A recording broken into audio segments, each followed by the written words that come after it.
Olá, terceiro ano, tudo bem com vocês? Pessoal, nossa aula de hoje é de ciências. Lá na página 2 e 3, conhecendo os animais. Olha só, quais desses animais que você conhece? Olha, presta atenção. Escolha um deles para a gente comentar depois na aula, tá bom? E como você faria para organizar esses animais em dois grupos, hein? Bom, depois nós vamos pensar nas características deles, tá bom? Para a gente tentar fazer grupos desses animais. Então, o tema da nossa aula de hoje é Conhecendo os Animais, unidade 3 de Ciências. Página 2 e 3, agora indo para a 4, pessoal. Olha só, hábitos e modo de vida.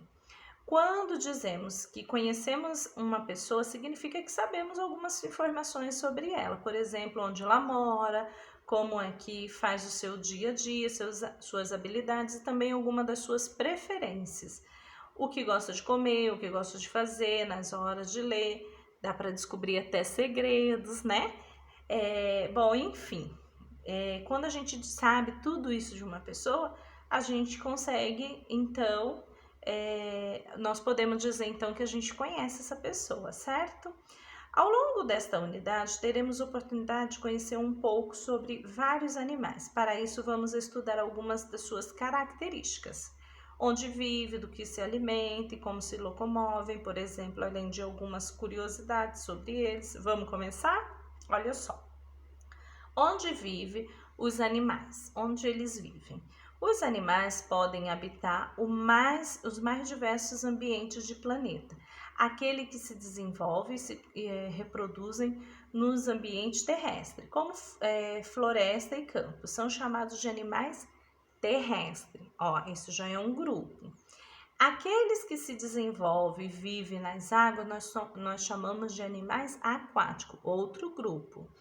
E depois existem animais que, apesar de viverem na terra, passam uma parte da vida na água e vivem sempre próximos a rios, lagos e oceanos. Esses animais podem ser chamados de semiaquáticos, eles vivem ali na beiradinha, ok? Veja alguns exemplos de animais terrestres, aquático e semiaquático. Por exemplo, olha, então nós temos o jacaré, que é um animal semiaquático, ele não vive totalmente o tempo todo dentro da água, mas ele fica na beira da água.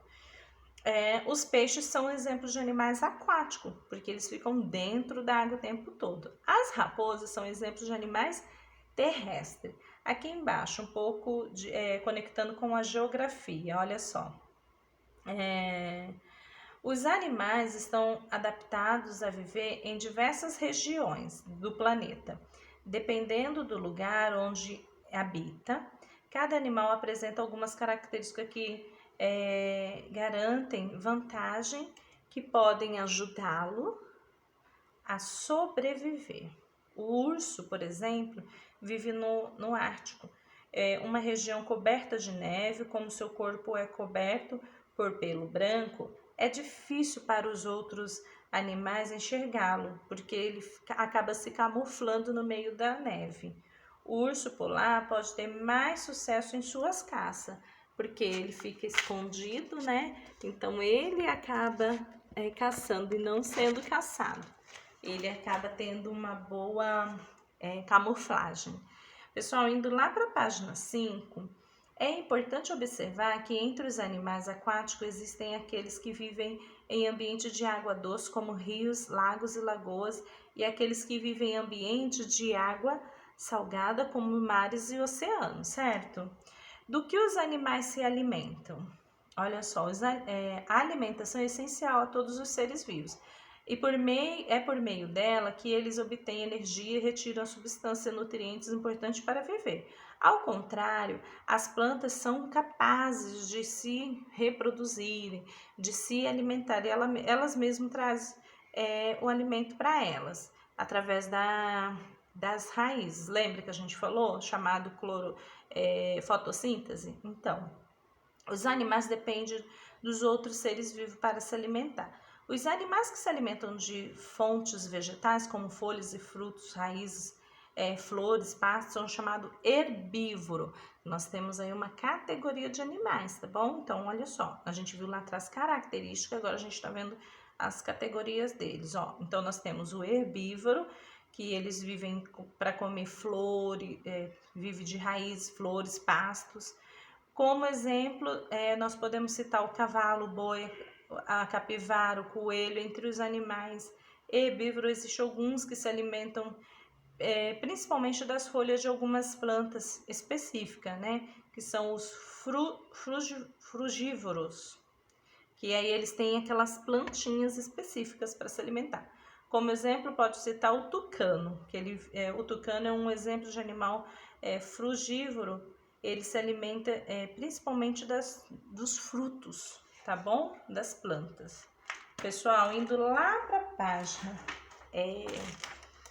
indo lá para a página 6, olha só. Os animais que se alimentam de outros animais são chamados carnívoros. E os animais que se alimentam tanto de vegetais quanto de outros animais, nós chamamos de onívoro. Existem ainda animais que se alimentam da parte morta dos outros seres vivos, sejam plantas, animais, são chamados de detritívoros, tá bom? É um nome complicadinho para falar, mas nós treinando a gente consegue, tá bom, pessoal? Detritívoros, tá bom? Que é o exemplo dos urubus, tá? Pássaros com minhoca, aranha, ok? Pessoal, nós temos um jogo rápido para fazer e até a nossa próxima aula. Um beijo para vocês.